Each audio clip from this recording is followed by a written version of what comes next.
নমস্কার বন্ধুরা, কেমন আছেন সবাই? আশা করি সবাই অনেক অনেক ভালো আছেন। নিয়ে আসলাম দশমীর দিনের সকালের একটা ছোট্ট ব্লগ নিয়ে। আসলে নবমীর দিন রাতে আসতে আসতে খুলনা থেকে প্রায় 4টা সাড়ে 4টা বেজে যায়। প্রত্যেকবারই তেমনই হয়।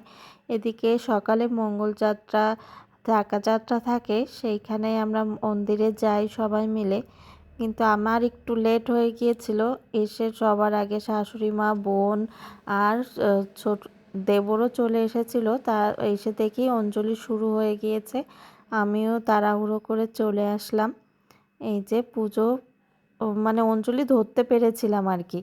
তারপরে এই যে অঞ্জলি শেষ, এই যে তার বাবা, তার জেঠুও চলে এসেছে ছেলেকে নিয়ে। আর এই যে পুজো শেষ হয়ে গেল, মনটা একটু খারাপই লাগে। আর এই যে আমাদের ভাই, এই ওকে নিয়ে আসছিলাম। তারপরে বিকালবেলা সিঁদুর দিতে যাব, তাই একটু আলতা পরছিলাম।